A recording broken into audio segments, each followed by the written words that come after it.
bom dia. Prezados irmãos, vamos então, já chegamos ao último dia, vamos ter as últimas mensagens durante o dia de hoje. E hoje vamos então terminar este nosso caminho nos eventos finais e mais propriamente o nosso caminho nas leis dominicais. Eu pedia, se possível, pudessem pôr. Obrigado. Então, irmãos, é o seguinte. Eu tenho este canal no YouTube, que é o Fé e Evidências, ok? Quase tudo que nós estivermos a ver, não tudo, mas quase tudo que nós estivermos a ver ao longo destes dias, encontra-se neste canal, ok? E numa playlist chamada A Cronologia dos Eventos Finais.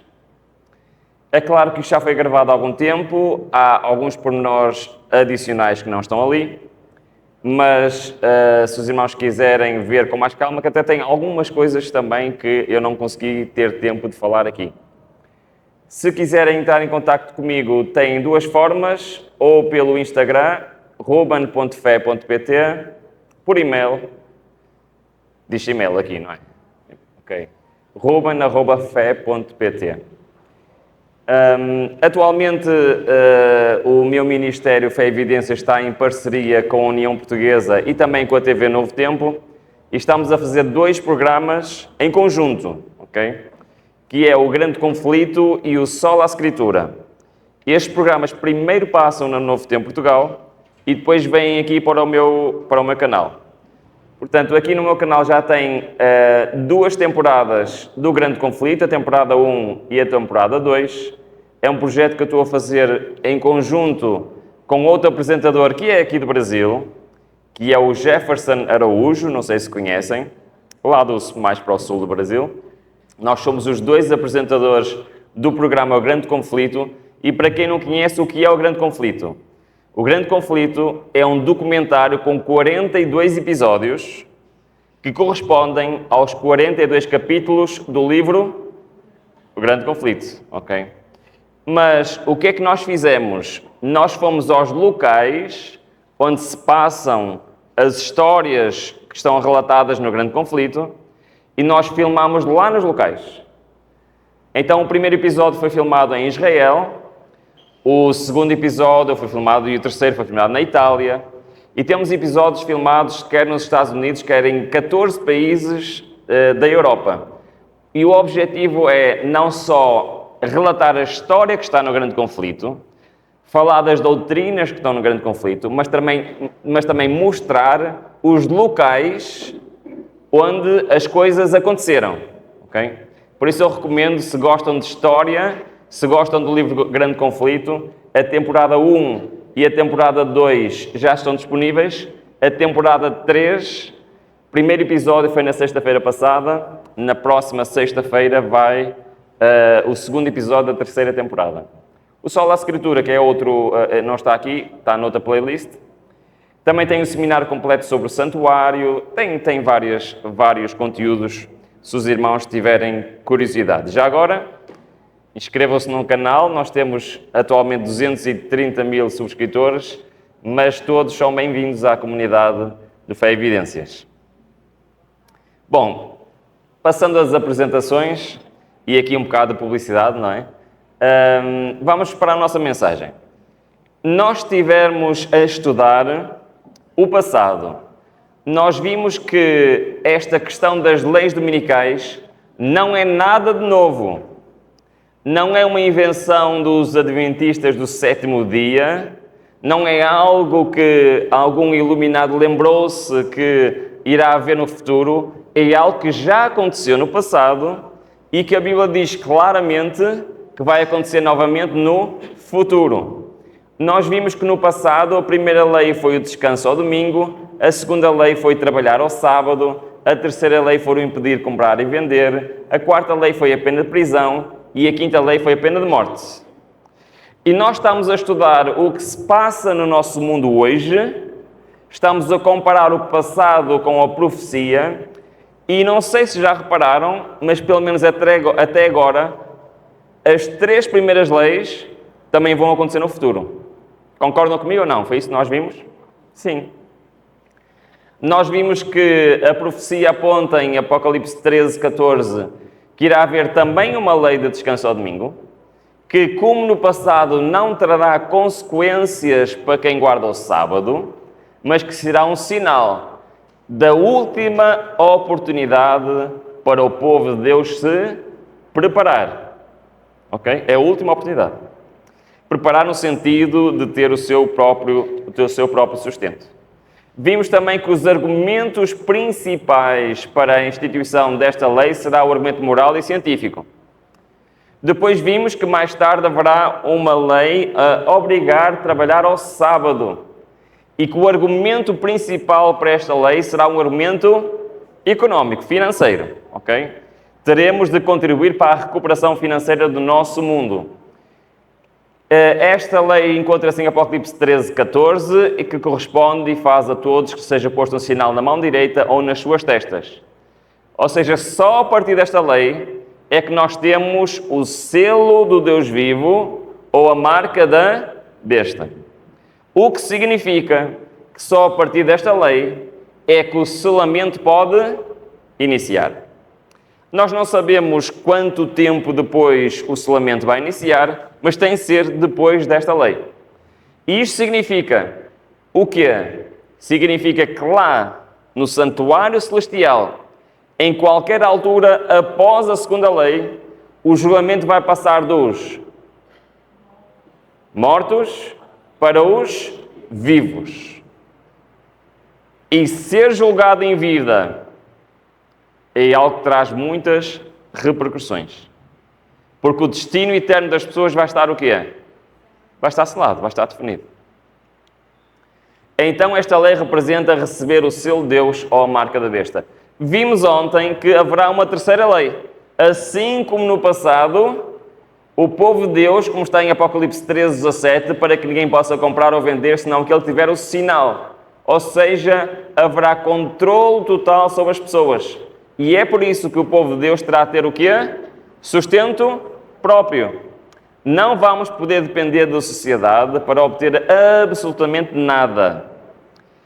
E reparem, será nesta altura que muitos cristãos, muitos adventistas, que conhecem a profecia, vão ceder.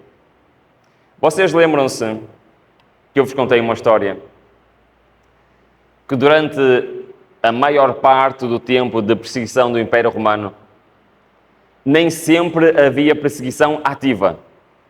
Havia perseguição passiva, ou seja, era preciso haver uma denúncia para o Império ir lá e fazer um teste. Lembram-se qual era o teste? A pessoa tinha que fazer o quê? Era muito simples. Queria viver, o cristão tinha de blasfemar do nome de Jesus Cristo e oferecer um sacrifício a um Deus pagão.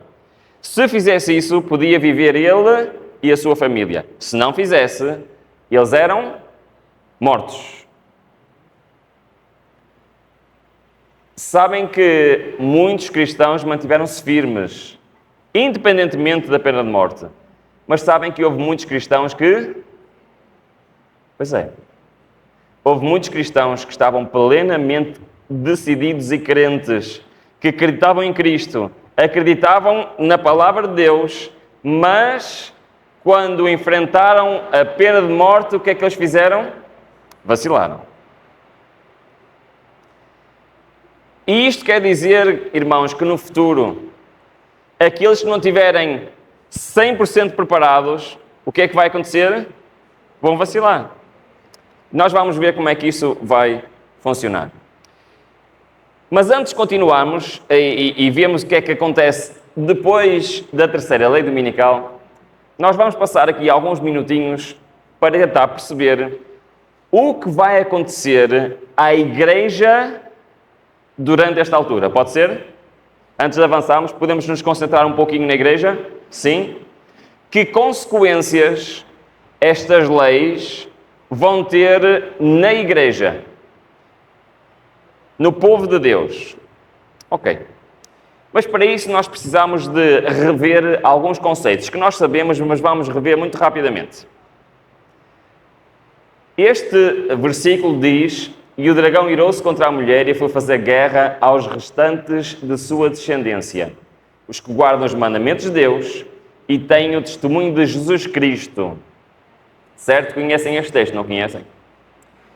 Este texto pode fazer um pouco de confusão, porque ele está-se a referir ao povo de Deus nos eventos finais, sim ou não?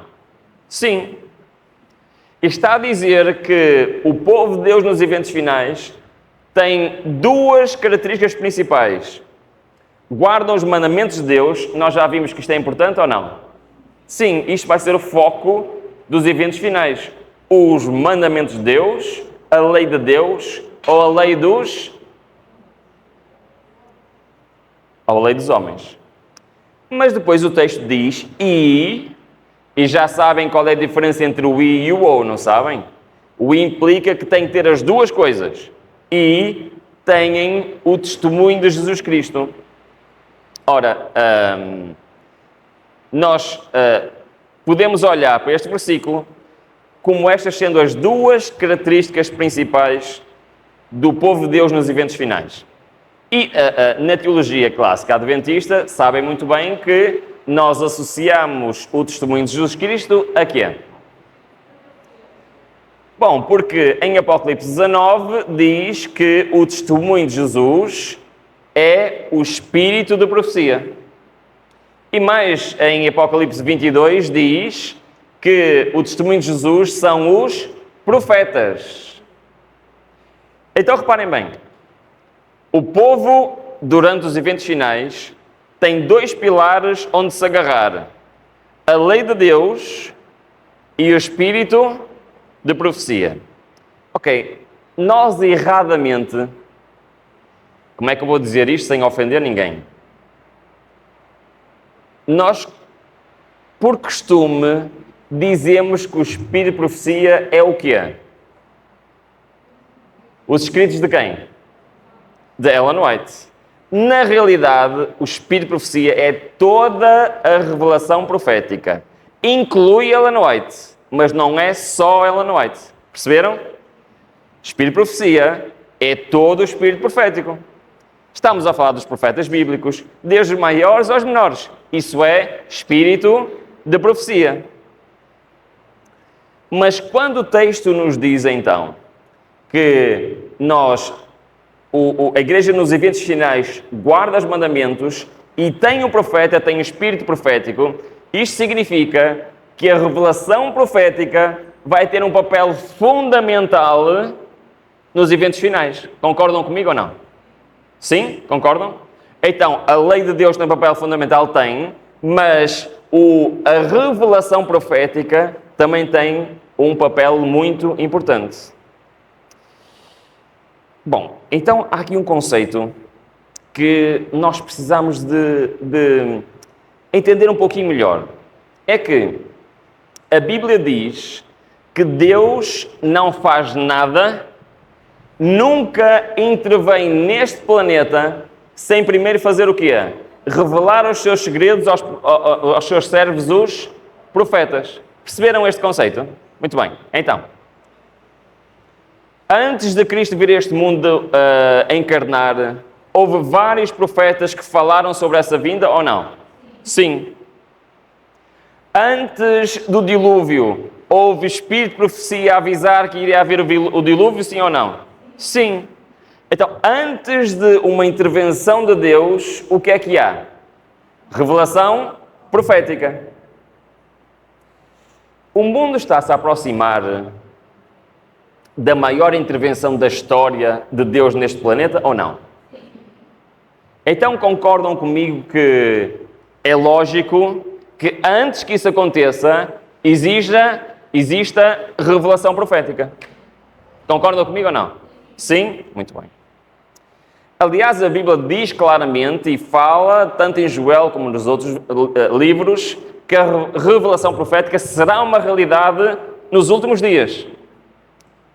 O apóstolo Paulo também nos diz que o dom de profecia é um dom dado à igreja e que nenhum dom falta ao povo de Deus. Ou seja, o dom de profecia tem que ser uma realidade no povo de Deus. E então é por isso que os adventistas associam este testemunho de Jesus, este dom profético, também a Ellen White. Estamos claros em relação a isto, sim ou não? Alguma dúvida? Ok. Mas quando nós dizemos espírito de profecia, lembrem-se que o espírito de profecia não é só Ellen White, é toda a revelação profética. Isto é muito interessante para nós entendermos o que é que vai acontecer ao povo de Deus durante esta altura dos eventos finais. Por vezes eu pergunto em igrejas em que eu vou pregar, quem é esta igreja remanescente que guarda os mandamentos de Deus e tem o espírito de profecia? E muitas vezes as pessoas respondem, somos nós. Mas a realidade é que não somos. Sabiam que não somos? É que existe outra parte do Apocalipse que descreve quem nós somos. E nós somos a igreja de Laodiceia, que é a igreja que pensa que é rica, que não falta nada, mas na realidade é uma coitada miserável, pobre, cega e nua. Sabem qual é uma das principais características do povo durante os eventos finais, que a Bíblia chama de 144 mil? É que eles estão vestidos com quê? Vocês hoje estão muito fraquinhos. O que é que se passa? Dormiram mal esta noite? Eles estão vestidos com quê, os 144 mil? Com vestes brancas. O que é as vestes brancas? É a justiça de? Ok. Mas a igreja de Laodiceia está vestida com quê? Pois é, está nua. Este é um problema muito sério. Nós não temos tempo de ver este problema. Eu precisaria de 8 horas para falar sobre este problema. Mas isto significa que nós precisamos desesperadamente da justiça de Cristo na nossa vida. Ok? E há um evento que tem que acontecer para fazer esta transição entre a igreja de Laodiceia e a igreja remanescente dos eventos finais. Por isso, a igreja remanescente hoje só existe em projeto. Nós hoje somos a igreja de Laodiceia. Mas é da igreja de Laodiceia que vai sair a igreja remanescente. Ok. Porque nós olhamos para estes 144 mil e diz, e a sua boca não se achou engano, são irrepreensíveis diante do trono de Deus. Parece-vos alguma coisa com esta igreja?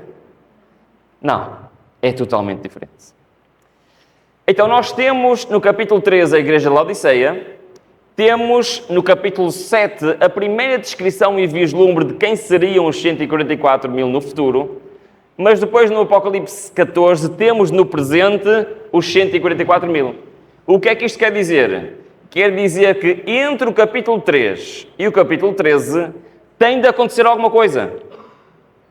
Tem de acontecer alguma coisa para a igreja de Laodiceia se transformar na igreja remanescente que vai levar o Evangelho a todo mundo, que vai proclamar pela última vez as 3 mensagens angélicas. Que se repararem, as 3 mensagens angélicas vêm logo a seguir à apresentação dos 144 mil, que são a tropa de elite de Deus nesta terra. O exército especial. O capítulo 13 é apresentar os poderes ao serviço de Satanás nos eventos finais.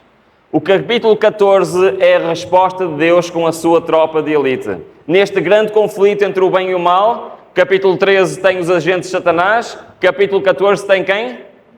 Os 144 mil. A igreja remanescente.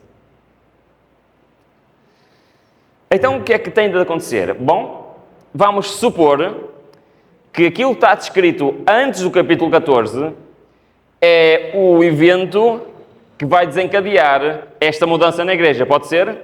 Vamos fazer essa suposição. E logo antes de aparecerem os 144 mil, aparece o capítulo 13, especialmente desde o 11 ao 18, que é precisamente os versículos que estamos a estudar, que trata do quê? Das leis dominicais. Ok? Será que existe alguma relação entre as leis dominicais e esta transformação, esta metamorfose entre da igreja de Laodiceia na igreja remanescente? É que há milhares de anos atrás já estava profetizado o que ia acontecer para que esta tropa de elite de Deus surgisse. E isto é uma profecia que se encontra no livro de Amós, capítulo 9, versículo 9, que diz o seguinte, ouçam bem, porque eis que darei ordem e sacudirei a casa de Israel entre todas as nações, assim como se sacode o grão no crivo, sem que caia na terra um só. Amém? Ok, vamos com calma. O que é que diz este versículo? Primeiro, quem dá a ordem para a sacudidura? É Deus que dá a ordem, certo? Muitas vezes nós temos esta ideia que nós temos que sacudir a igreja. Mas não é. Quem é que vai sacudir a igreja? É Deus. E mais, onde é que vai ser feita esta sacudidura? É só aqui, em Fortaleza? No Brasil? O que é que diz o texto? Não sei se vocês repararam, mas quando nós estamos a falar dos eventos finais, todas as partes,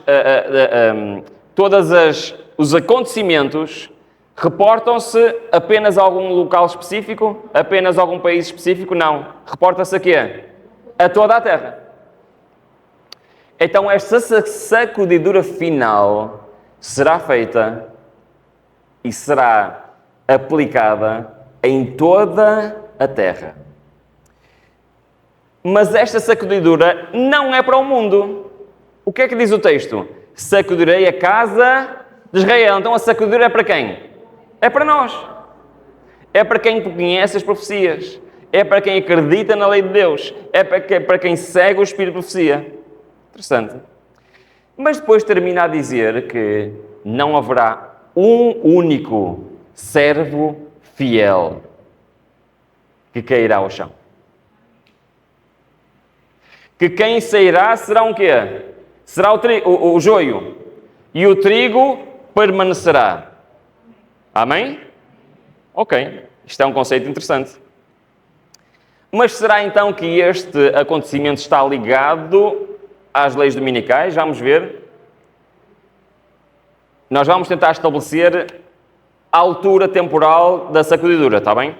E eu quando falo sacudidura, atenção, sacudidura final. Não quer dizer que não haja sacudiduras locais ou algo do género antes. Aliás, Ellen White diz que já começou o tempo de sacudidura, mas não está a falar da sacudidura final, ok? É desta que nós estamos a falar. Haverá uma sacudidura da peneira no devido tempo, ou seja, há um tempo estabelecido para a sacudidura final, ok? Certo? A palha precisa ser separada do trigo. Por se multiplicar a iniquidade, o amor de muitos está esfriando. É precisamente o tempo em que o genuíno será mais forte. Ok. Então, se há um tempo determinado, nós vamos olhar para a cronologia dos eventos finais e tentar perceber em que altura irá acontecer a sacudidura. Pode ser? E em que altura é que é? Quando a lei de Deus for anulada. Quando é que a lei de Deus vai ser anulada? Quando os Estados Unidos implementarem leis que impedem o povo de Deus de guardar a lei de... Quando a lei de Deus for anulada, a sua igreja será peneirada por provas terríveis. E uma proporção maior do que agora podemos prever, dará ouvidos a espíritos enganadores e a doutrinas de... Não sei se os irmãos estão a perceber o alcance desta citação. Literalmente, esta citação está a dizer, em primeiro lugar, que a sacudidura final será e se iniciará quando a lei de Deus for anulada. Mas também está a dizer que muitos do povo de Deus, o que é que vai acontecer a eles? Dará ouvidos aos espíritos enganadores e doutrinas de demónios. Lembram-se da profecia que nós estudamos de Apocalipse 16? Que há 13 espíritos imundos semelhantes a rãs que vão enganar todo mundo? Lembram-se? Pois é, muitos dentro da igreja vão acreditar.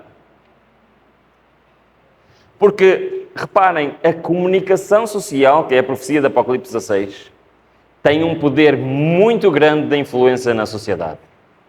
E ele não só vai convencer os reis dos mundos, mas vai convencer também quem? Muitas pessoas que pertencem ao povo de Deus. Que cena terrível, não é? Não vai longe o tempo em que a prova sobreviverá a toda a alma. A marca da besta nos será recomendada com insistência. Agora reparem bem. Os que, passo a passo, cederam às exigências do mundo e se sujeitarem a costumes mundanos, não acharão difícil submeter-se aos poderes dominantes, de preferência a expor-se a escárnios, insultos, ameaças de prisão e morte. Daqui a bocado já vamos ver que ameaças são estas. Nesse tempo, o ouro será separado da escória na igreja. Então nós já determinamos o tempo, ok? O tempo da sacudidura final é precisamente quando? Durante as leis dominicais. Certo?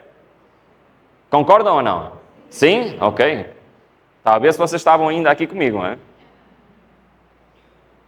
Mas falta-nos saber um motivo. É que além de nós conseguirmos estabelecer o tempo, também conseguimos estabelecer o motivo. Só mais algumas citações antes de vermos o motivo. Estamos no tempo da sacudidura. Tempo em que cada coisa que pode ser sacudida, sacudir-se-á. O Senhor não desculpará os que conhecem a verdade se não obedecerem aos seus mandamentos por palavra e ação. Lembram-se da profecia que nós estivemos a estudar? Nós fazemos a comparação entre o sinal de Deus e a marca da besta, e que em Deuteronômio 6 dizia que os mandamentos têm que estar onde? Na testa e na mão, e que o sinal da besta basta estar ou na testa ou na mão. Lembram-se disso? Pois é. Só aqueles, palavra é nós preferimos, nós acreditamos. A ação é o que é? Está representado para a nossa mão ou não está? Está. Só aqueles que acreditarem e puserem em prática permanecerão. Só esses, no tempo da sacudidura, serão o ouro refinado. Só esses, no tempo da sacudidura, serão trigo de Deus. Alguns que agora, hoje, em Laodiceia, estão dispostos a empunhar as armas de peleja, em ocasiões de verdadeiro perigo, tornarão manifesto que não edificaram sobre a sólida rocha. Eles cederão à tentação. Os que tiveram grande luz, preciosos privilégios, mas não os aproveitaram, sob um pretexto ou outro, hão de retirar-se de nós. Quão terrível é isto, irmãos? Estar no lugar certo, pertencer ao povo de Deus, conhecer as profecias e no teste final reprovarem, abandonarem o povo de Deus na altura mais importante da história da humanidade. Que cena terrível. Os que tiveram oportunidades para ouvir, para aceitar a verdade. Lembra-se de Apocalipse 1:3 que diz: felizes são aqueles que fazem o que é? Que leem, que ouvem, que guardam a palavra desta profecia. Os que tiveram oportunidades para ouvir e aceitar se uniram à Igreja Adventista do sétimo dia. considerando-se o povo de Deus que guarda os mandamentos de Deus, considerando-se, mas não possuem mais vitalidade e consagração a Deus que as igrejas nominais, serão atingidos pelas pragas de Deus, tão verdadeiramente como as igrejas que se opõem à sua lei. Queridos irmãos, eu não quero que nenhum de nós esteja neste grupo. Eu acho que é a cena mais terrível que nós podemos imaginar. Conhecer as profecias. Saber o que vai acontecer. E ser atingido pelas pragas de Deus, como os ímpios, que nunca fizeram parte do povo de Deus. Por isso é que eu digo sempre nas igrejas que eu vou, está na altura de nos prepararmos, irmãos. Está na altura de nós dependemos a sério de Deus. Às vezes vem um pequeno problema e nós já estamos a queixar-nos a Deus, Senhor, porquê a mim? Irmãos, se nós, por causa de um pequeno problema, já estamos a interrogar a Deus, o que é que vocês acham que vai acontecer quando a nossa vida estiver em causa? Quando a vida dos nossos filhos estiver em causa? Nós temos de aprender a depender do Senhor hoje.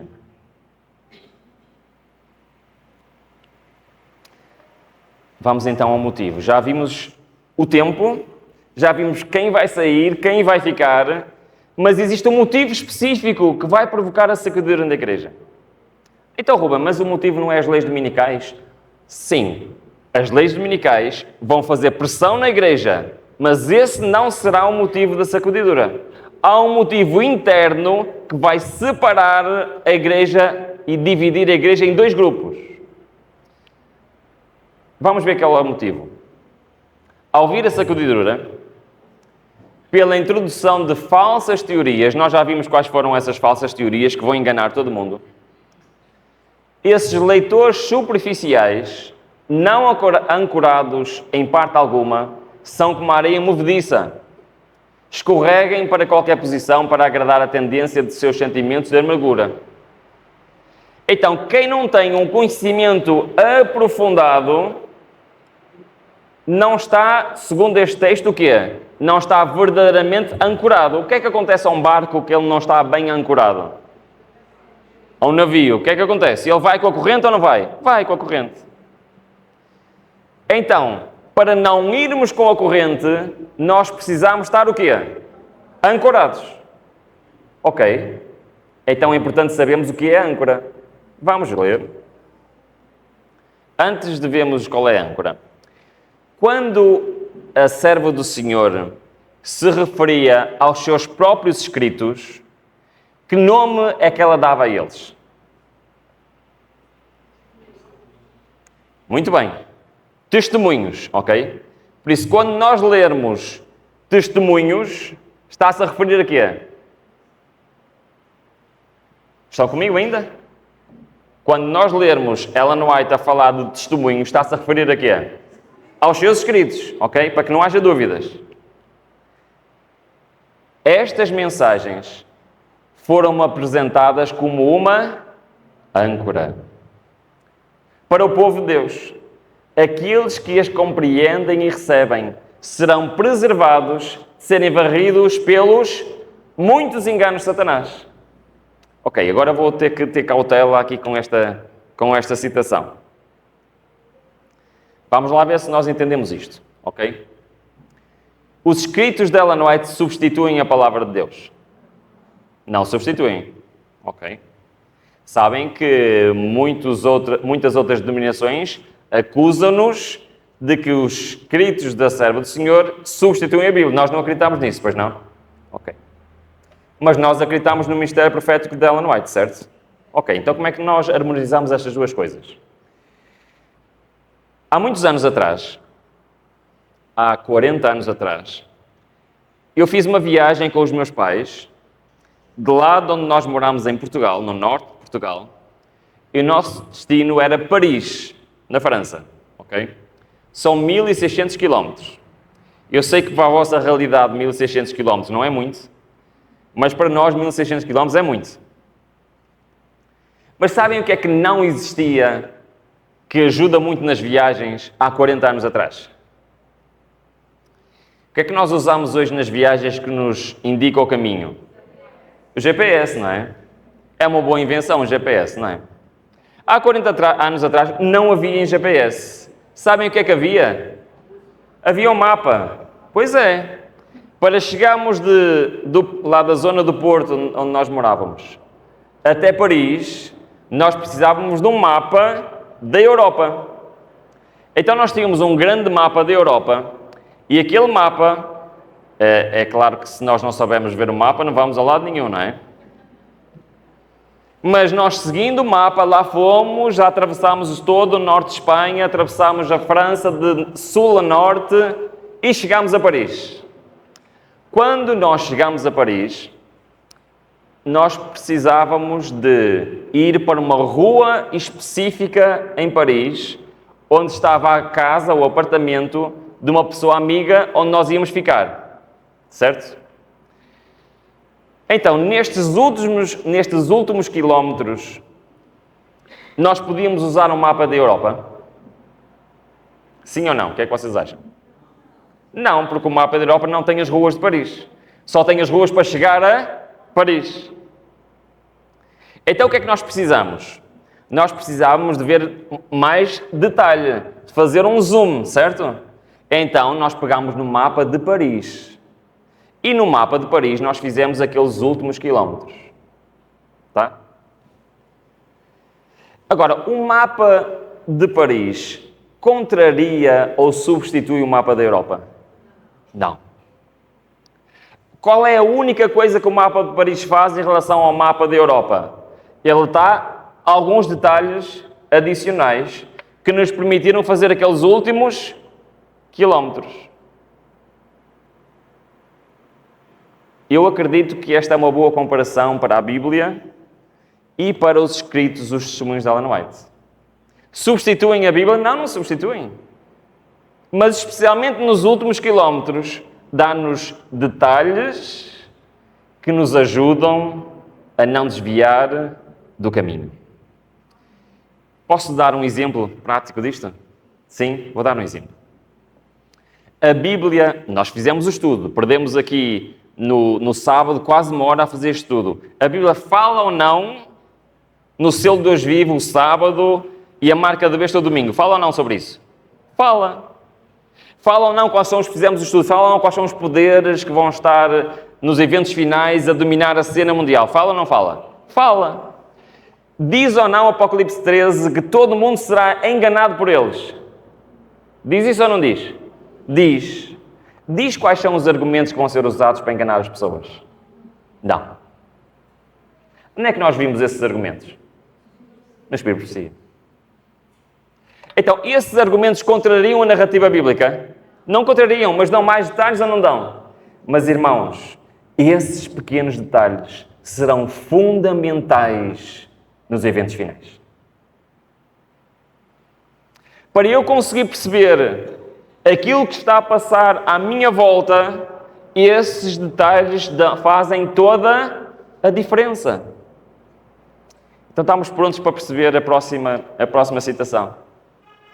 Perguntei qual o sentido da sacudidura que eu acabara de presenciar e foi mostrado que fora causada pelo positivo testemunho motivado pelo conselho de testemunho fiel a quem?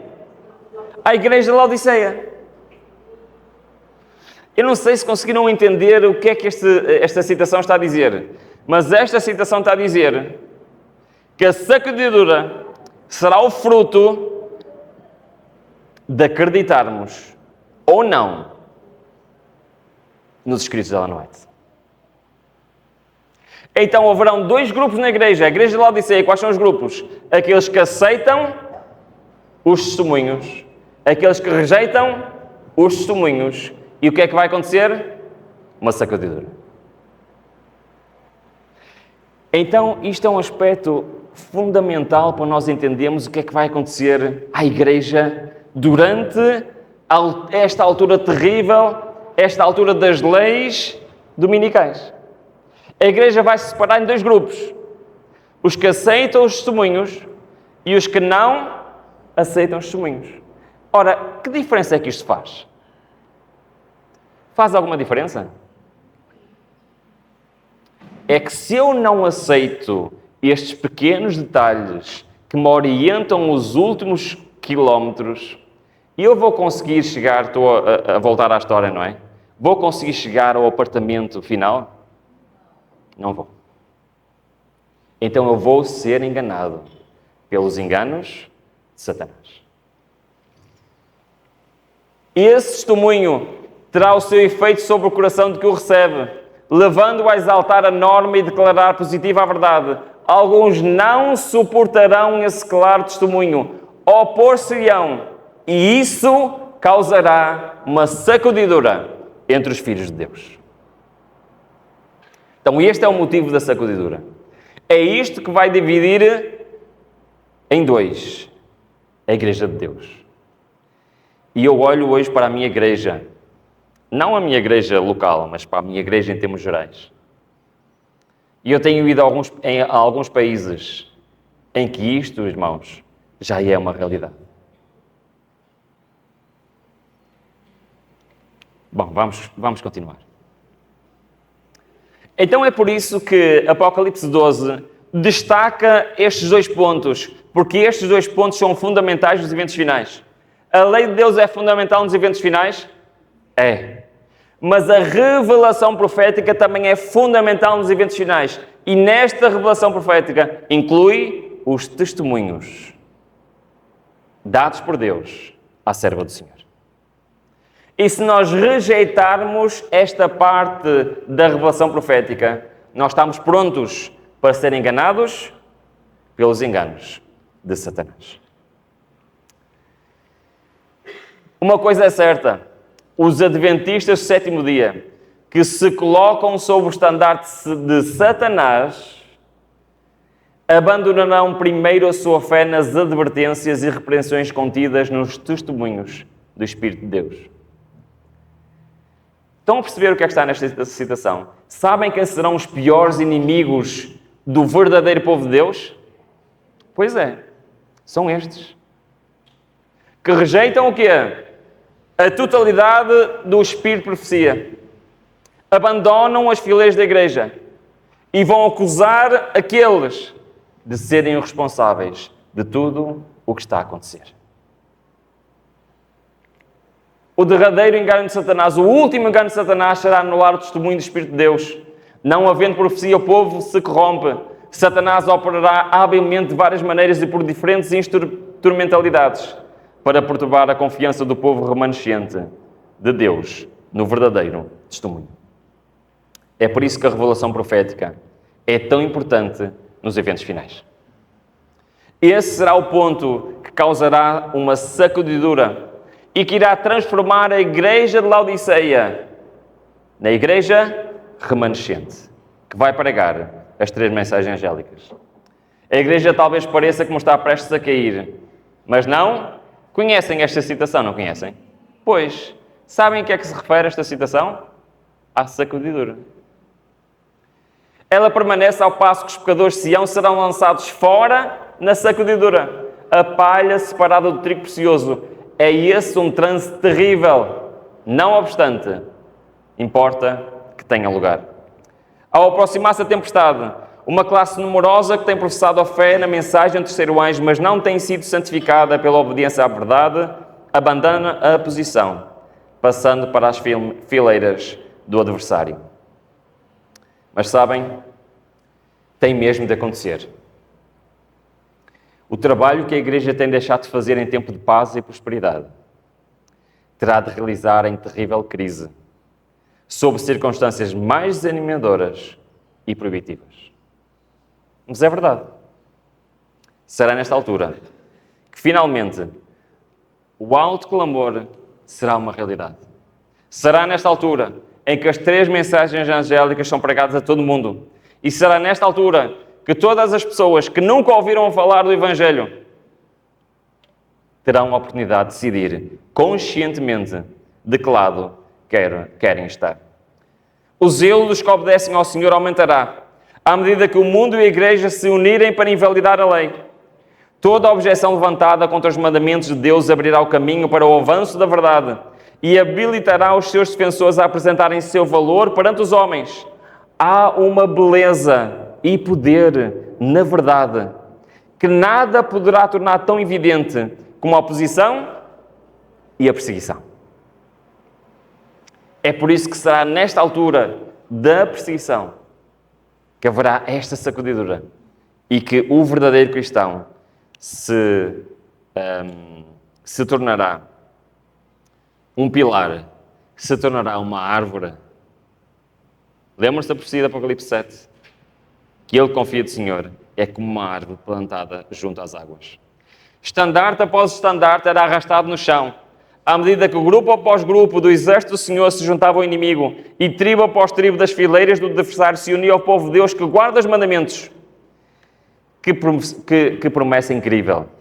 Os lugares vagos nas fileiras serão preenchidos pelos que foram representados por Cristo, como tendo chegado na hora 10ª. E então o povo de Deus estará completo. Bom, chegou a altura de voltarmos às leis dominicais, pode ser? Fizemos aqui um parênteses para ver o que é que vai acontecer onde? Na igreja. Então a igreja vai passar por momentos difíceis nesta altura, sim ou não? Mas tem de acontecer. A igreja precisa ser sacudida. Irmãos, não somos nós que fazemos a sacudidura. É no tempo determinado. E quando chegar o tempo determinado, os fiéis se levantarão e permanecerão firmes. Ok. Então, íamos na terceira lei dominical, vamos ver o que é que vai acontecer de seguida. Temos Apocalipse 13:12 que nos diz: também exercia toda a autoridade da primeira besta na sua presença e fazia que a terra e os que nela habitam adorassem a primeira besta. Não sei se vocês repararam, mas as leis dominicais no livro do Apocalipse não estão na ordem cronológica. Aliás, a primeira que aparece é a quarta, que é esta que vamos ver. Isso é algo comum no livro do Apocalipse e na revelação profética. As coisas normalmente não estão na ordem cronológica. Então, quando nós estudamos, nós temos de ter isso em consideração. Mas o que é que este versículo vos sugere? Exercia toda a autoridade. Isto quer dizer que chegará a uma altura em que todas as leis anteriores, como não resultaram, terá de haver uma lei ainda mais restritiva. Como os defensores da verdade se recusam a honrar o descanso dominical, alguns deles serão lançados na prisão, exilados e outros tratados como escravos. Para a sabedoria humana, tudo isso parece agora impossível. Ok. Eu venho do continente, eu venho da Europa, não é? E a Europa tem uma forma de pensar própria. E, pelo menos para um europeu, alguém ser preso por não querer trabalhar num dia é algo completamente fora daquilo que nós acreditamos lá na Europa. Okay? Para mim, eu sou sincero, isto parece o que é? Impossível. Isto parece impossível. Eu não sei, aqui no Brasil, na América do Sul, como é que é a maneira das pessoas pensarem, mas na Europa, reparem, em Portugal não há pena superior a 25 anos de prisão. Não há. Não existe sequer prisão para a vida inteira. Isso não existe. E mesmo 25 anos de prisão, é muito difícil alguém ter 25 anos de prisão. Quanto mais prender alguém porque não quer trabalhar num dia ou quer trabalhar no outro. Isso seria impensável. E não há pena de morte na Europa, sabem disso, não é? Agora, porquê que o texto diz toda a autoridade? Porque, assim como no passado, as leis foram apertando, mas eventualmente começaram a ser consideradas de crime. E sabem a diferença entre uma contraordenação, não sei se aqui se chama no Brasil assim, e um crime, sabem a diferença ou não? Por exemplo, se eu estaciono mal o meu carro, eu recebo o quê? Uma multa. Isso é crime ou é uma contraordenação? É assim que se chama. Como é que se chama? Infração? Ok. Infração e crime, é isso? Ok. Isso é uma infração, não é um crime. Mas quando uma lei é crime, o que é que acontece? Quem infringir arrisca-se a ser o quê? A ser preso. Pois é. Eventualmente, as leis dominicais vão passar de quê? De infração para crime. E então, é óbvio que a pena de prisão será uma realidade. Então, a quarta lei dominical é exatamente isso. Como no passado, eventualmente as pessoas vão perder a sua liberdade. Isto significa a autoridade total. E a profecia diz que alguns do povo de Deus são presos. Tá? Já vamos ver o que é que vai acontecer a eles. Encontra-se em Apocalipse 13, 12. Mas a pergunta... como é que uma coisa destas pode acontecer? Como é que uma coisa que parece tão simples de descansar num dia, trabalhar no outro, eventualmente vai chegar a crime, e não apenas nos Estados Unidos? Em quantos países? Em todo o mundo. Como é que isto é possível? Isto não vos parece impossível? A mim parece impossível. Mas a Bíblia explica porque é que isto vai acontecer. Isto é um aspecto muito importante. É que a citação continua a seguinte. Tudo isto parece agora impossível, mas reparem porque é que vai acontecer. Ao ser retirado dos homens o Espírito de Deus, o qual tem o poder de reprimi-los, e ao ficarem eles sob o governo de Satanás, que odeiam os preceitos divinos, onde acontecer coisas estranhas. Pois é, a pena de prisão parece tão estranho para uma situação destas, quanto mais aquela que nós vamos ver, que é a última lei, que é a lei do decreto de morte. Mas porquê é que elas vão acontecer? Porque o Espírito vai ser o quê? Retirado. Sim, é verdade. Aliás, a Bíblia já nos fala disso desde Gênesis. Então disse o Senhor, não contenderá o meu Espírito para sempre com o... Paulo diz o mesmo, porque já o Ministério da Injustiça opera. Somente há um agora que o retém, até que do meio seja retirado.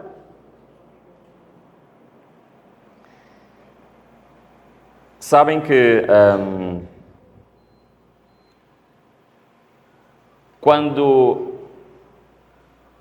a primeira profecia da Bíblia, Gênesis 3:15, Deus está a falar para quem? Conhecem esse versículo? Por a inimidade entre ti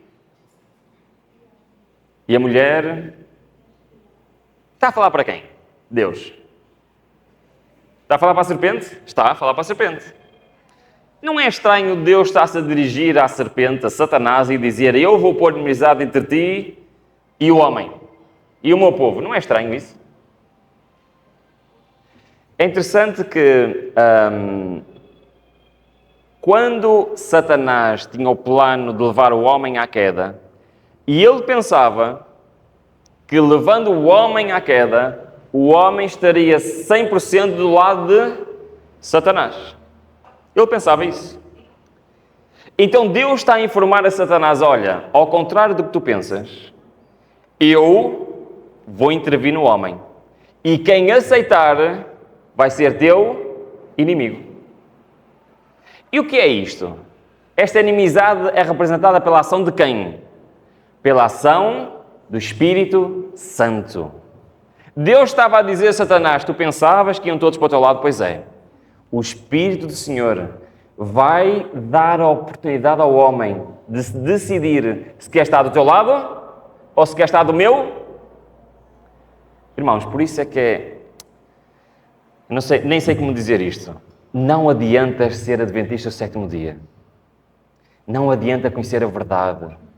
Se nós não temos uma comunhão a sério com Deus através do Espírito Santo, nós não estamos do lado de Deus, irmão.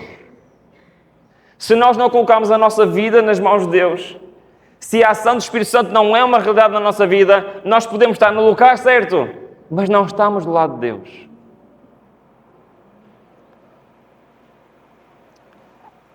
Mas o Espírito Santo trabalha só no povo de Deus ou trabalha em todo o ser humano? em todo o ser humano. Mas se ele for retirado, quantas pessoas estarão do lado de Satanás? Todas. É certo, eu quero deixar aqui uma ressalva, está bem? Eu ao bocado perguntei-vos, os 144 mil estão vestidos de quê? Do manto de justiça de Cristo. E isto representa a presença literal do Espírito Santo nas suas vidas.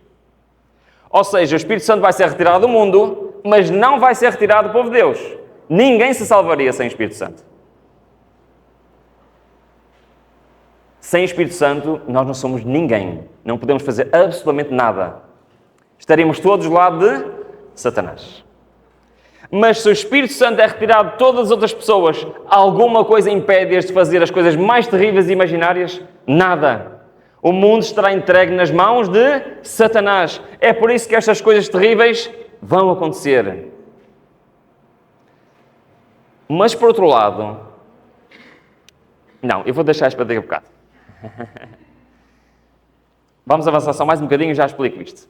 Por outro lado, há aqui um aspecto muito importante em relação à retirada do Espírito Santo. Mas acham que vão terminar? Não. Apocalipse 13, 15 diz-nos a fase final das leis dominicais. E foi-lhe concedida que desse espírito à imagem da besta, para que também a imagem da besta falasse e fizesse que fossem mortos todos os que não adorassem a imagem da besta. É verdade. A pena de crime de prisão não será suficiente. E continuarão a insistir homens e mulheres, crianças, jovens, a quererem guardar a lei de Deus, a quererem seguir contra tudo e contra todos. Amém? Então virá a última pena, a última lei, a pena de morte. Esta é a quinta lei dominical, a pena de morte. Encontra-se em Apocalipse 13, 15 e, como vamos ver, é um sinal também para o povo de Deus. Qual é este sinal? Quando o decreto promulgado por vários governantes da cristandade contra os observadores dos mandamentos lhes retirar a proteção do governo, abandonando-os aos que lhes desejam a destruição, o povo de Deus fugirá das cidades e vilas e reunir-se-á em grupos, habitando nos lugares mais desertos e solitários. Primeiro, a fuga final não é para fugirmos sozinhos. Certo? O que é que diz o texto? Em grupos. E será para os lugares mais solitários da terra. Então nós temos hoje que ir já investigar qual é o sítio para onde vamos fugir. É isso? É isso ou não? Não. Nós temos que fazer preparativos para o sustento próprio, sim ou não? Sim. Mas para esta fase, o único preparativo que nós temos que fazer é a nossa preparação espiritual. Nesta altura não adianta fazer planos, irmãos. Serão homens e mulheres completamente entregues das mãos do Senhor. E continua a serva do Senhor. Muitos encontrarão refúgio nas fortalezas das montanhas. Semelhantes aos cristãos dos vales de Piemonte, nos lugares altos da terra farão santuários, agradecendo a Deus pelas fortalezas das rochas. Eu já tive a oportunidade de estar lá em Piemonte, no norte da Itália, onde os valdenses viveram. Irmãos, é incrível lá estar. Incrível. Recomendo. Mas sabem que foi uma sensação, como dizemos em Portugal, agridoce. Não sei se vocês usam esta expressão aqui. Foi ao mesmo tempo bom e ao mesmo tempo mau. Mas assim, porquê? Reparem, nós estivemos a filmar para o Grande Conflito, o quarto episódio é todo filmado nas montanhas de Piemonte, que é a história dos valdenses. Quem leu o Grande Conflito sabe que o quarto mandamento é todo sobre a história dos valdenses. Nós filmámos lá dentro da gruta, onde eles adoravam o Senhor. Nós filmámos lá junto às casas, que ainda temos casas de valdenses. É incrível estar naquele sítio. E tínhamos um guia connosco que nos explicava aquelas histórias incríveis que se passaram ali. Umas vezes de milagres incríveis do Senhor, outras vezes morte e destruição. Mas sabem que eu estava naquele lugar e estava a pensar, nós somos os próximos. Nós somos os próximos. A profecia diz claramente isto. Um dia, assim como os valdenses foram para lugares remotos, Eu, a minha família, aqueles que adoram o Senhor vão ter de fazer o mesmo. Mas a promessa de Deus é incrível, sabem porquê? Sabem onde é que Ellen White vai buscar esta expressão fortalezas das montanhas? Sabem onde é que ela vai buscar? A Isaías. Reparem bem no que diz Isaías. Vou ler só a parte final. Este habitará nas alturas. As fortalezas das rochas serão o seu alto refúgio. O seu pão lhe será dado, as suas águas serão certas. Amém? Pois é. Nós não temos de preocupar com o nosso sustento nesta fase, porque o Senhor prometeu. E o Senhor o que é que disse? E Ele irá sustentar o seu povo.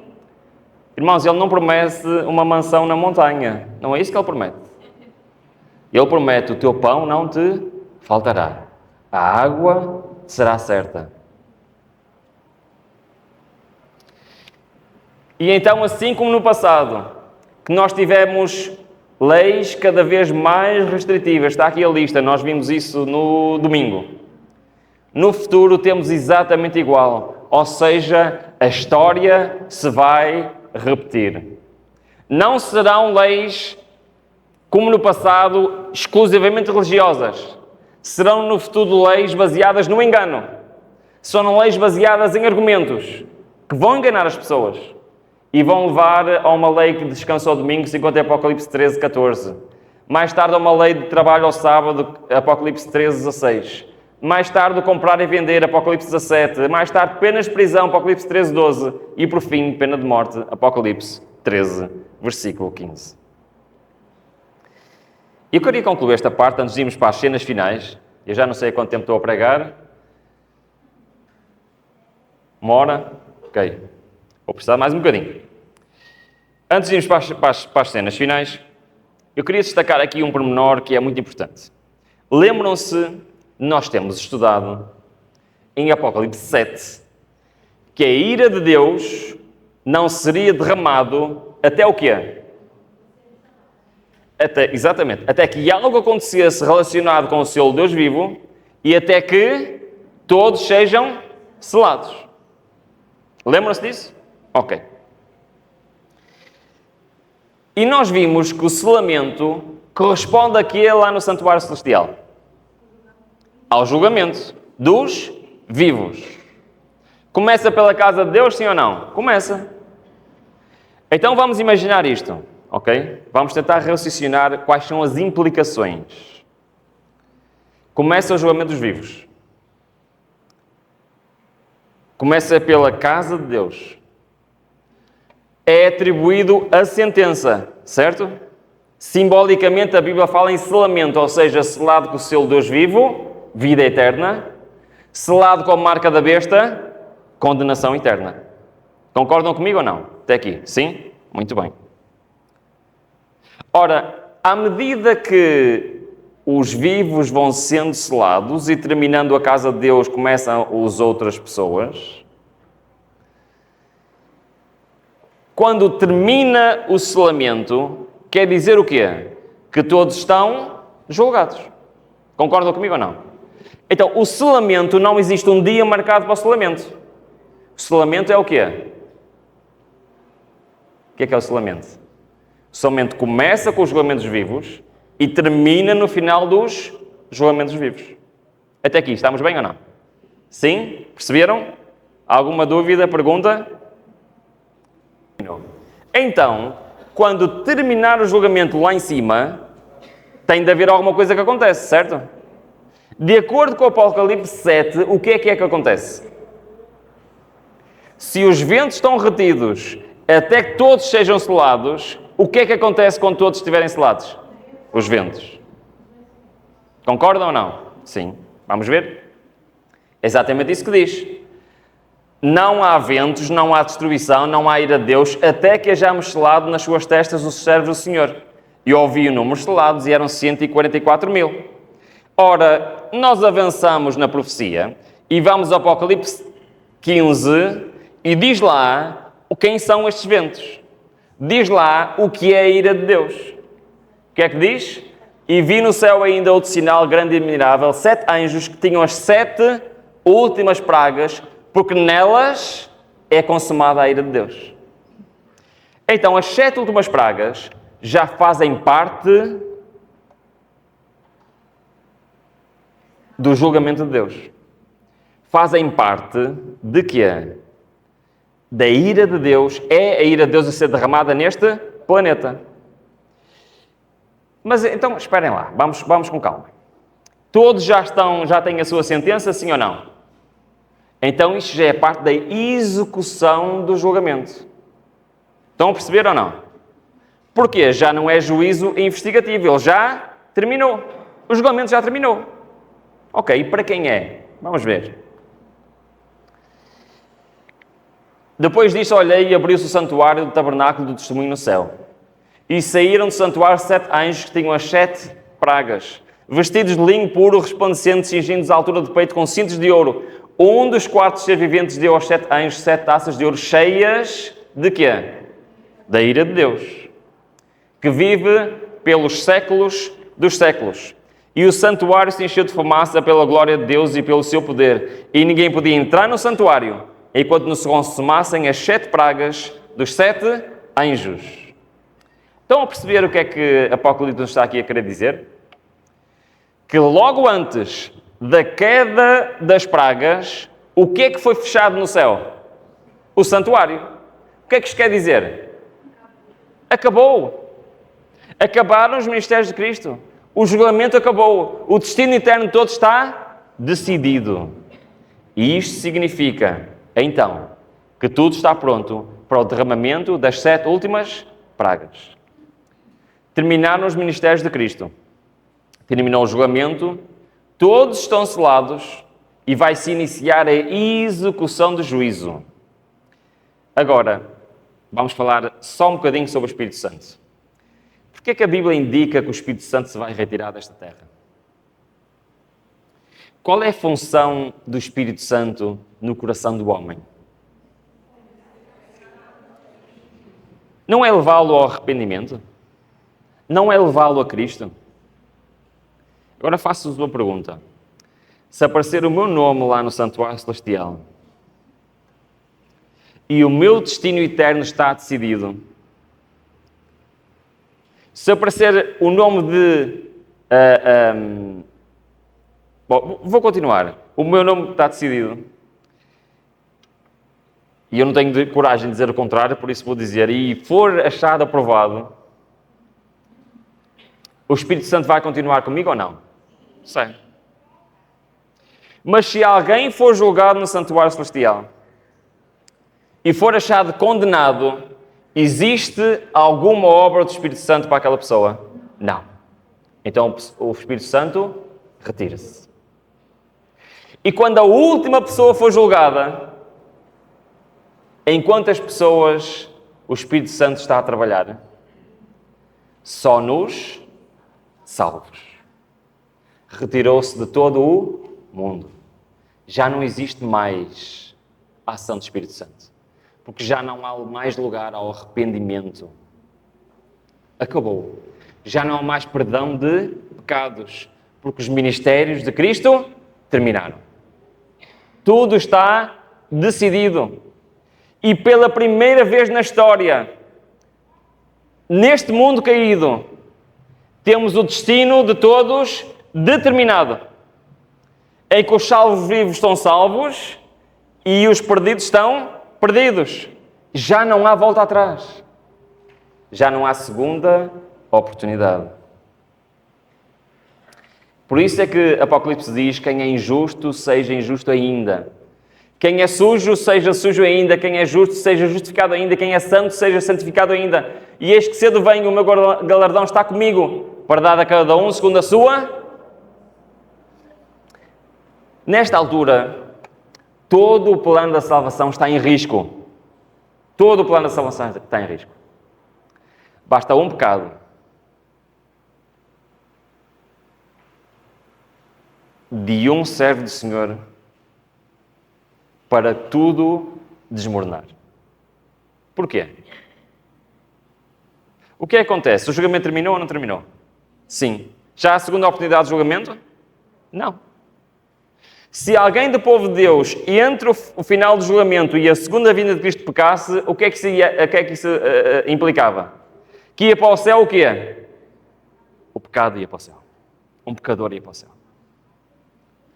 Por isso é que a Bíblia diz o quê? No final do julgamento, quem está salvo, está salvo. Quem está condenado não há segunda oportunidade. Era impossível serem derramadas as pragas enquanto Jesus oficiava no santuário. Mas terminando ali a sua obra, encerrando-se a sua intercessão, nada havia para deter o quê? A ira de Deus, Apocalipse 7. E ela irrompeu com fúria sobre a cabeça desabrigada do pecador culpado, que desdenhou a salvação e odiou a correção, naquele tempo terrível, depois de finalizada a mediação de Jesus. Os santos estavam a viver à vista de um Deus Santo, sem intercessor. Cada caso estava decidido. Então o que é que nós sabemos? Quando começar as 7 pragas, o que é que nós sabemos que já acabou no céu? O julgamento. Tudo está decidido. Não pode haver pragas enquanto houver um julgamento no céu. Mas quando houver pragas, isto significa que tudo está decidido. Então começam as pragas. Eu vou ter de acelerar, não sei como, mas vou ter que acelerar. Começam as pragas. Estas são a descrição das 4 primeiras pragas. Nós não vamos ler o texto, é apenas um resumo. A primeira praga é uma úlcera maligna e dolorosa sobre os tem o sinal da besta. Ponto número 1. Para quem é que é as pragas? Para os inimigos do povo de Deus. Ok? Ninguém do povo de Deus vai sofrer com as pragas. Amém? Estão protegidos pelo Senhor. O pão lhes será dado, a água não lhes faltará. Amém? A segunda praga é o mar em sangue, mortos dos animais marinhos. A terceira praga é rios e fontes em sangue. Mas a água vai faltar para o povo de Deus? Não. Quarta praga, o aumento da atividade solar, grande calor e incêndios. Bom, antes de continuarmos com as pragas, eu quando estudei as 7 últimas pragas, eu comecei a achar um pouco estranho. Sabem porquê? Porque isto pareceu-me algo que eu ouço no noticiário. Os cientistas não dizem que vão acontecer coisas estranhas a este planeta se não fizermos nada. Já ouviram isso? Então, quando eu estava a estudar as pragas, eu fiz assim, bom, vou ver o que é que os cientistas dizem. E eu fui estudar, e eu tenho alguma formação também em Biologia, porque eu também estudei Biologia. E então, eu gosto muito de Biologia. E então eu fui ver o que é que os cientistas dizem que vai acontecer neste mundo se nada for feito. E eu reuni os principais... Como é que eu vou dizer? Como é que eu ia dizer isto? As principais... não argumentos, as principais causas... o que é que vai acontecer? Que os cientistas dizem. E vamos lá ver se vocês já ouviram isto. Portanto, as principais acontecimentos seriam o aumento de doenças, diminuição de biodiversidade, ou seja, a morte de animais, aumento da temperatura global, aumento de incêndios, aumento de tempestades, diminuição dos glaciares e aumento do nível do mar. Quem já ouviu falar nisto? Já todos ouviram? Isto é alguma novidade para vocês? Não é, pois não? Ok. Então eu comecei a comparar isto com o que a Bíblia diz que vai acontecer. Agora reparem. A úlcera maligna, isto é uma doença ou não é? Sim. Ok. Morte de animais marinhos, isto parece-vos diminuição de biodiversidade ou não? Parece. Aumento da atividade solar, grande calor, incêndios. Bom, pelo menos nestas 4, concordam comigo que os cientistas dizem a mesma coisa que diz a Bíblia? Até aqui, concordam comigo ou não? Sim. Portanto, a Bíblia também fala de doenças, de morte de animais, fala do aumento da temperatura, fala de incêndios. E de tempestades? Será que a Bíblia também fala de tempestades? E diz, e sobre os homens caiu do céu uma grande sarevada, pedras quase do peso de um talento, que os homens blasfemaram Deus por causa da praga da sarevada, porque a praga era muito grande. Sabem o que é saraiva, não sabem? Pedrinhas de gelo. Aqui cai saraiva, não cai, pois não? Granizo, sim, granizo. Granizo é umas pedrinhas assim pequenininhas, não é? Já viram uma vez granizo? Não viram? Pois, vivem no paraíso, aqui não há granizo. Uma vez eu estava na África do Sul e estávamos na autoestrada. Vocês dizem autoestrada aqui em Portugal? Aquela estrada que tem várias vias só num sentido? Como é que vocês chamam aqui? Autoestrada pode ser? Pronto, autoestrada. Estávamos na autoestrada e começou a cair granizo. Só que não era granizo deste tamanho. Era o tamanho de bolas de golfe. E aquilo foi o pânico, sabem porquê? Estava tudo a tentar abrigar-se debaixo das pontes em algum sítio, porque literalmente estava a amassar os carros e a partir os vidros. Bolas de golfe. Aqui fala de pedras de um talento. Alguém sabe o peso de uma pedra de um talento? 32 quilos. As tempestades vão ficar um bocado complicadas, não é? Então, Apocalipse fala também em tempestades ou não? Em acontecimentos meteorológicos fora do comum? Fala. Ok, pelo menos até aqui, os cientistas concordam com a Bíblia. Mas com certeza que a Bíblia não fala que os glaciares vão derreter no tempo do fim, não é? A Bíblia não fala disso. Ou fala? Sabem que a Bíblia tem um livro de ciência muito interessante. Sabem qual é o livro de ciência da Bíblia? Alguém arrisca, quer arriscar? Qual é o livro da Bíblia que fala em ciência? Que fala em mais ciência? Olha, fala de fotossíntese, fala do ciclo de ventos, fala do ciclo da água, fala de coisas incríveis da ciência que só foram descobertos há muito pouco tempo. Sabem que livro é este? Livro de Jó, muito bem. O livro de Jó é um livro de ciência. Sabem porque é que o livro de Jó é um livro de ciência? Eu vou resumir em 2 frases o livro de Jó, certo? Jó perdeu tudo, certo? Os amigos foram lá para o torturar ainda mais, a dizer o que é que tu fizestes. E depois Jó pergunta a Deus, mas Deus, porquê é que isto me está a acontecer? E o resto do livro todo de Jó é Deus a falar com Jó, a dizer o quê? Jó, há tantas coisas que tu não sabes. E começa a descrever coisas que Jó não conhece. Fala de animais que Jó não conhece, fala de coisas na natureza que Jó não conhece, fala que ele é o Criador, ele sabe todas as coisas, mas que Jó não sabe. E sabem o que é que ele diz a Jó? Não precisas de saber, só precisas de confiar. Isto é o resumo do livro de Jó, ok? Nessas coisas que Deus está a dizer a Jó, e ele começa a descrever coisas na natureza que Jó não conhece. Compreenderam? Uma das coisas que Deus fala a Jó é que no mundo existem depósitos de neve, ou de saraiva, ou de gelo. Acham que Jó, que vivia lá na Mesopotâmia, já tinha visto neve? Não. Lá não há neve, nem há neve sequer perto de nenhum sítio. E Deus começa a dizer, sabes, neste mundo há muitas coisas que tu não conheces, inclusivamente existem glaciares. Não fala por estas palavras, mas é isso que ele diz. Mas Deus não só diz a Jó que isto existe, mas também diz a Jó para que é que existe. Querem ler? Jó 38 diz o seguinte: acaso você entrou nos reservatórios de neve? Qual é a resposta de Jó? Não, eu nem sei o que é neve.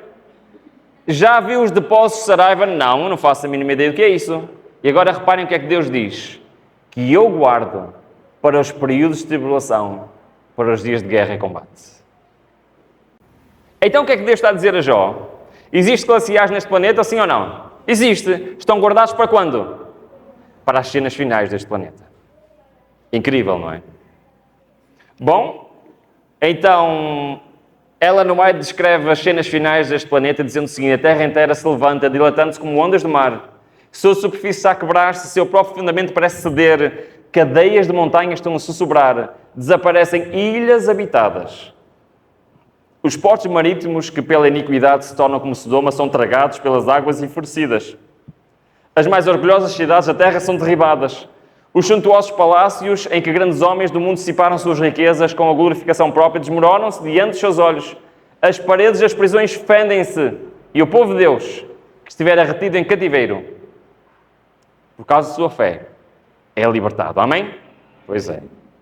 Lembra-se que nós vimos que Quarta lei dominical, alguns do povo de Deus vão ser presos, lembram-se? O que é que vai acontecer a eles? Vão ser libertados por Deus durante as pragas. Irmãos, quando acabar o julgamento do céu, nem uma pessoa salva perderá a vida. Sabem porquê que não perderá a vida?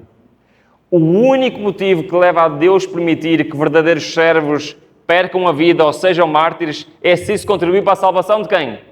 De outras pessoas. Pode mais alguém salvar depois do julgamento? Não!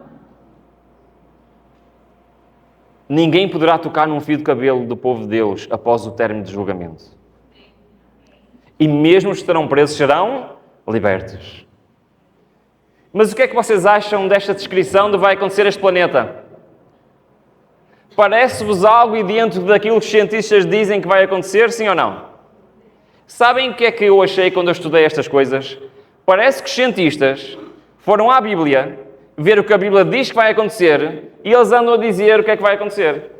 Não é isso que parece? Pois, mas reparem bem, então. Ajudem-me aqui nesta comparação. Agora vou puxar pela vossa atenção, ver se vocês estiveram atentos ou não. Quais são os dois principais argumentos para a implementação da primeira lei dominical? Muito bem. Moral e o científico, desta questão das mudanças climáticas, etc. Agora vou-vos fazer uma rasteira, pode ser? Este mundo está com um grave problema moral ou não? Eles têm a razão ou não têm? Então, mas eu disse-vos que o mundo vai ser enganado com estes dois argumentos, não disse? Moral e científico.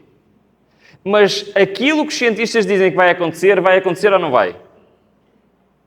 Então, como é que vão enganar se aquilo que eles dizem vai acontecer? Perceberam aqui o problema? Portanto, eu estive a dizer desde o início, e vocês acreditaram, certo? Que os dois grandes enganos são o argumento moral e o argumento científico. Mas a realidade é que os argumentos são válidos ou não são? São. Agora ficaram confusos ou não?